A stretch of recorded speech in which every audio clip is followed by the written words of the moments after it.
Per oltre un decennio, Internet è stata ossessionata da una storia di 5 prigionieri, una camera sigillata e 15 giorni senza sonno. La maggior parte di voi la conosce come un semplice creepypasta, un racconto dell'orrore scritto per spaventare i bambini davanti allo schermo. Ma cosa succede quando la finzione inizia a somigliare troppo alla realtà?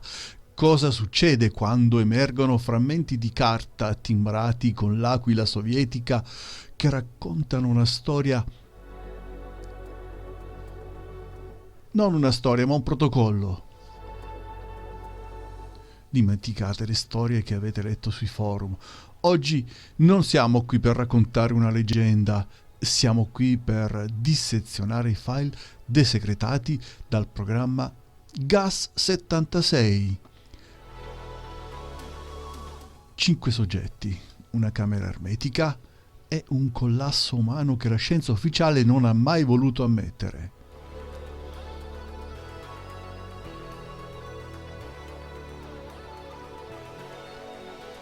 Quello che state per vedere è una ricostruzione basata su memorie burocratiche, rapporti autoptici e registrazioni audio recuperate dalle profondità degli archivi di Mosca. Benvenuti nella verità dietro il sonno russo. Per capire il GAS 76 dobbiamo tornare indietro, non al 2010, quando la storia è esplosa online, ma al dopoguerra. L'Unione Sovietica era ossessionata dal potenziale umano. Quanto può resistere un soldato? Quanto può spingersi oltre la mente prima di spezzarsi? I documenti emersi nel 2025, classificati come top secret fino a poco tempo fa, indicano che l'esperimento non era unico, era parte di una serie, ma il GAS 76 era diverso. Non utilizzavano stimolanti chimici comuni, utilizzavano un gas sperimentale, un derivato dall'estratto di ghiandole surrenali, progettato per eliminare la necessità del riposo biologico. 5 prigionieri politici, nemici dello Stato, per il regime erano già morti. La loro utilità era solo quella di dati, di cavie. Furono trasportati in una struttura isolata, probabilmente nei Monti Urali, una camera d'acciaio sigillata all'esterno, niente finestre, niente orologi, solo il gas. Il protocollo era semplice, nessuno doveva dormire. Monitoraggio costante, cibo abbondante, ma il sonno. Il sonno era il nemico.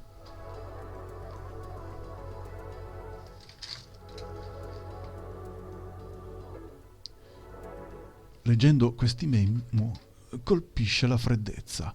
Non c'è empatia, c'è solo la raccolta dati. Giorno 1, eccitazione alta. Giorno 3, irritabilità. Sembravano note su cavie da laboratorio, non su persone. Ma la burocrazia sovietica nascondeva l'orrore dietro la terminologia tecnica. I primi 3 giorni furono normali, i prigionieri parlavano, cantavano, discutevano di politica, credevano che la libertà fosse vicina se avessero collaborato. Non sapevano che la libertà era un'illusione, proprio come il sonno che il gas stava rubando loro. Entriamo nel 4° giorno. Qui inizia la divergenza tra la leggenda di Internet e i rapporti del GAS 76. Nella creepypasta iniziano ad urlare subito. Nei file desecretati il silenzio è più spaventoso. Il gas non toglieva solo la stanchezza, toglieva la capacità di sognare.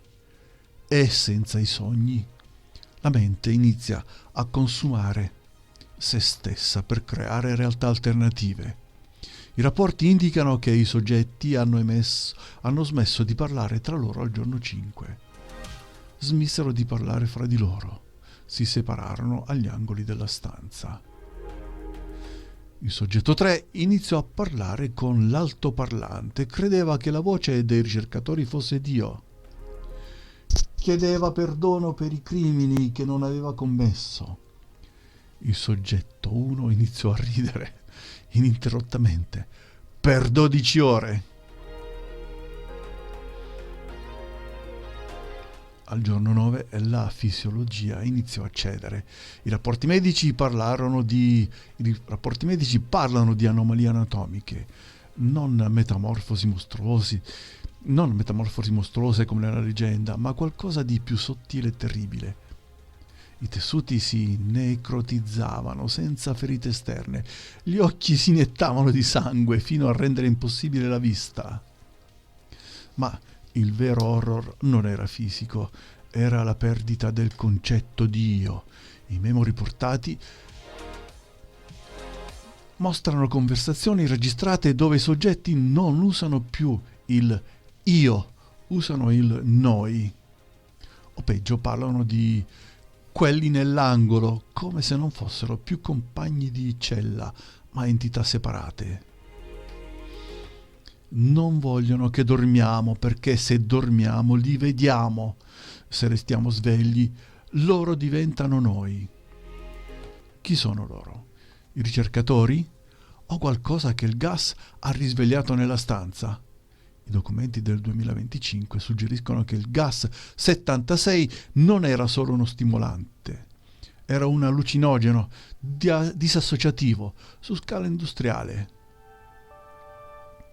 Giorno 14, la fine è vicina. Nella versione di internet uno dei prigionieri viene ucciso dagli altri. Nei file reali la violenza è più sistematica. Il soggetto 2 iniziò a smontare l'attrezzatura di monitoraggio, non per scappare, per costruire qualcosa. Usava cavi, metallo, persino parti di se stesso. I rapporti parlano di autoamputazione, non per suicidio, ma per liberare il peso. Al 15° giorno l'ordine arrivò da Mosca. Terminare l'esperimento. La camera fu aperta, i soldati che entrarono erano veterani di guerra, uomini induriti dal fronte orientale, eppure i loro diari personali, trovati insieme al file, parlano di vomito immediato, di incapacità di guardare i soggetti negli occhi. 4 soggetti erano vivi, 1 era morto per insufficienza cardiaca. Al giorno 11 i 4 sopravvissuti non chiedevano acqua, non chiedevano libertà, chiedevano di essere rimessi nella camera. Uno dei sopravvissuti, identificato solo come soggetto 5, sussurrò una frase al comandante della guardia prima di essere giustiziato sul posto. Una frase che non appare nei rapporti ufficiali, ma che è stata trovata scritta sui muri della camera con il sangue. Il sonno era l'unica prigione da cui non potevamo scappare. Ora siamo liberi. Tutti i soggetti furono eliminati. La camera fu sigillata. Il gas 76 fu distrutto, o così credevano.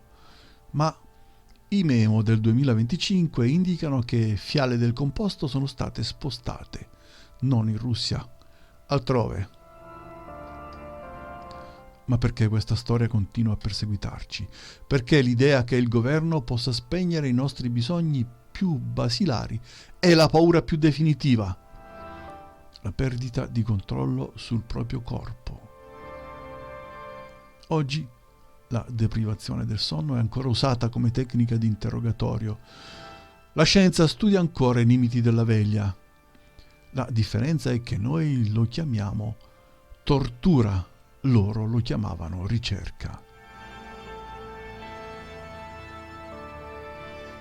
E voi cosa ne pensate? Sono documenti reali o una creazione geniale?